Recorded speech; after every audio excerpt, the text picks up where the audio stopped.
Good morning, Dan and Amy. We're coming to you live from Judson University in Elgin.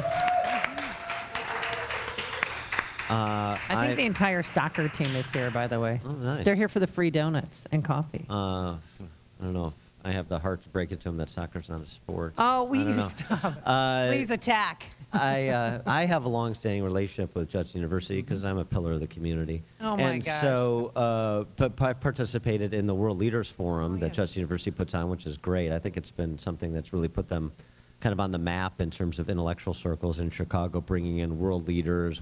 There was a great, they actually have debates here.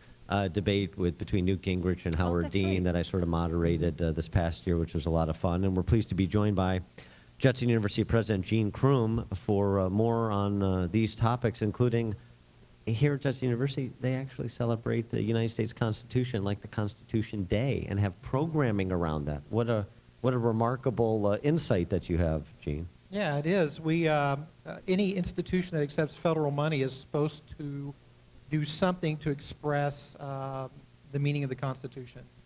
Many institutions do that very thinly, but we take it very seriously as part of our learning for our students, and we dedicate one of our chapel days to Constitution Day. Yeah, a number of law schools just tweet out, "Hey, it's Constitution Day." You'll see a lot of social media, and that'll be about the extent of it. Same thing at Justice. They just tweeted, "Hey, it's Constitution Day," but we're not paying attention to it. It's sort of the same thing that happens there. And a part of the programming is our friend Eric Metaxas, Yes. who's joining us at the bottom of the 8 o'clock hour. He's going to be on campus today. He will. He'll be speaking to our students today, some community leaders. He has a community event at one of our church partners in the area, and then he will be our chapel speaker tomorrow. And did he require that everybody read all 500 pages of his book on Martin Luther prior to his He appearance? required that everybody read every one of his books before Yeah. he Oh, spoke yeah. to make sure, the audience. Some easy reading. Yeah, was fully prepared, probably 10,000 pages maybe. The very distinguished Bonhoeffer from Wilberforce from Martin Luther. Boy, Right. That should be. This is the kind of discussion you get not at Iowa, at Judson University. Now, you are a doctor, I am a doctor. but Dan is refusing to call you that. So tell us the story about your father. Yeah, so my when I earned my doctoral degree, my dad would introduce me and say, "This is my son. He's Dr. Crume, but he's the kind of doctor that can't help anybody." It's perfect. I love it.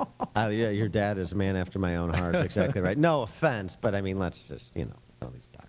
Dr. I've never had to use it on an airplane. We need a doctor. I'm a doctor. And Right. So here's a quiz. What did you write your dissertation? That's right. Here's your quiz. What was it? What's your doctorate in? I have a PhD in education. Yeah. All right. Well, there what you did go. you write your What are you going to use that for? What was the premise Be of a your college president. dissertation? What's that? What was your dissertation Actually, about? my dissertation was on visionary leadership. Okay. So it was Good. something I think that was very practical and something that could be applied for the rest of my career. And so it was an area of research that I enjoyed immensely. And you come to Judson University by way of other experiences and Right. leadership positions at the collegiate level, including Western Kentucky, the Hilltoppers. I know all Division I nicknames. Yes, you do. And so how Judson University is a small Christian liberal arts school, how is it different from some of your previous experiences, and how does that kind of separate itself here in the region? Well, one of the advantages of being at a smaller institution like Judson is, as I share with our students, good news and bad news. Good news is, as a student, you're going to be known here. Bad news is, as a student, you're going to be known here. Right. There's nowhere to get lost. We're going to be involved in your life, and that's part of the fun. Yeah, I still teach a class each semester. I've got 5 or 6 of my students in class with me today, and the nice thing is you get to know your faculty, your staff, and your students really, really well.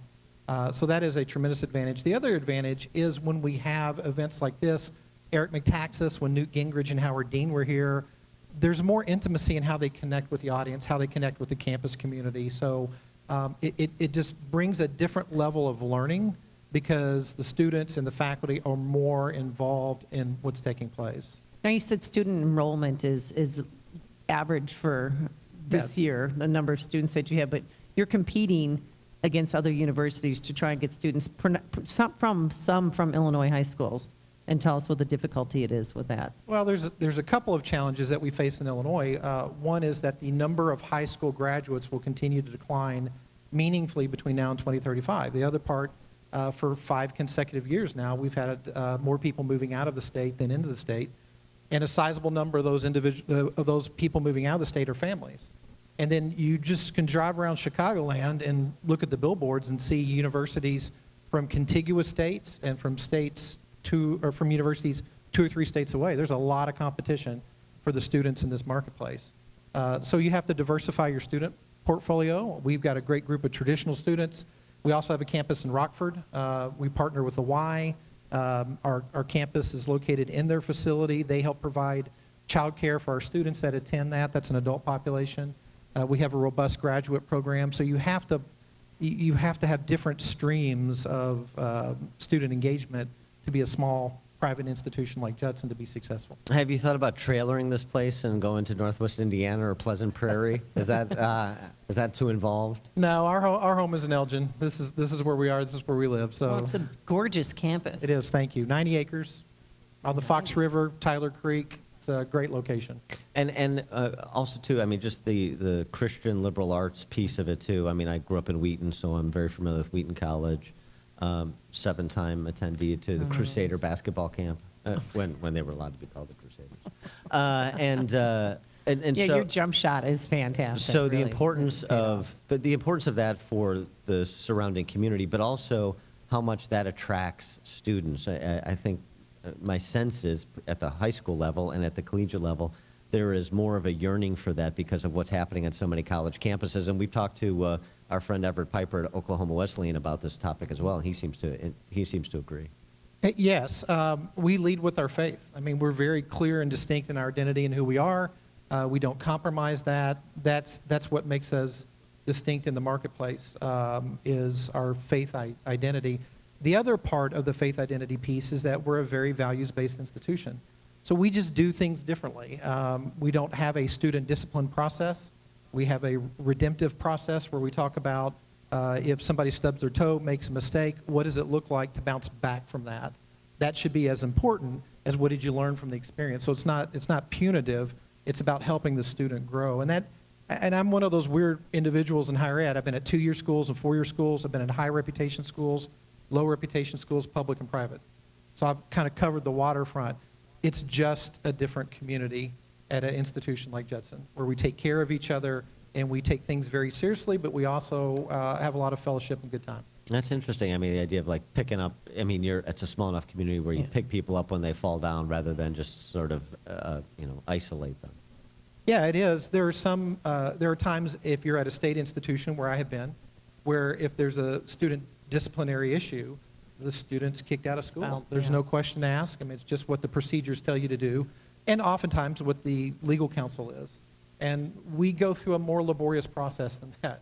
So it's about helping that person become stronger and more whole on the other side of it. That's very important. I like that a lot because I think one of the things that's lacking in education generally is judgment calls. Yeah. Judgment calls that are values-based, as opposed to, no, we have this handbook of policies Right, and character procedures, and clause that you sign. we're going to force feed every potential fact pattern into these policies and procedures. Right. We may go off script, but we'll never go away from our identity. And our identity is to care for each other. That's what our faith community does. And so it requires a lot more work, requires a lot more energy, but frankly, it's much more rewarding. I mentioned my dad earlier. My mom was also a school teacher, and they were the type of educators that back in the day, you could actually hug your students without any fear of retribution or misinterpretation of what that caring for your student meant or looked like. And so we hope to emulate that here at Judson. Now, in the past 5 years, it seems as if college students have been in control and taking over the professors and deciding what kind of curriculum they want and if they want grades or not. That will never happen here, right? We still have adults in the room. Well, we do. I'm sure there are plenty of people on campus question whether their president's an adult, but hey, I have a good time. I think part of that for us is really because we work with respect for our students, and they respect who we are as an institution, and we root our conversations, our engagement around that. And so when you give students a voice and you give them a leadership role, but you also make it very clear that there is a board of trustees, there is an administration, there are faculty, we all want to serve their interests and speak meaningfully in their lives, and here's where your voice is in that conversation, you can create a really positive culture. I think at times when you look at higher education, at least in the United States, when you tend to let everyone say whatever they want to say, which that's the difference between freedom of speech and trying to control the situation, which is what I think you're bringing up. you have to draw some lines and go, that's just not who we are, and that's not what we're going to do. So yeah, we would do it differently than many other institutions would do it. Well, I mean, and again, testament to the redemptive culture here is allowing Amy on campus with her Oh my checkered gosh. pass. So, I mean, it's inspiring, really. And you let Episcopalians in, obviously, because I'm here. Yeah. We're yeah. very ecumenical. Yes, very. Great. Very. For people interested in finding out more information about Judson University or the recruitment that you do of students, where do they go? Best place to start is on our website, www.judsonu.edu. Molly Smith, our Director of Admissions, is here. She's a great person to get in contact with. We have a huge social media presence. You can engage any of us on social media. I get direct messages on my Twitter feed from our students. I am one of those unique college presidents that I give out my cell phone number to all prospective families and students. My class, my students have it. So we're very accessible. It's not hard to find us and track us down, but just Google Judson University, and we'll be happy to serve you. And just like I've got a good number of students here this morning, so it's very exciting that we're the type of community that we are, and we invite anyone to take a look. It's a great environment, doing some great programming that extends beyond the campus, including that World Leaders Forum that I mentioned. He is Gene Crume. He's the president of Judson University, and who are our gracious hosts this morning. Thanks so much for hosting us and for joining us. Thanks. Welcome back, Amy. Appreciate Welcome it. to Judson. Thank you. Glad you're here. Thank you. Thanks. Dan and Amy coming to you live from Judson U.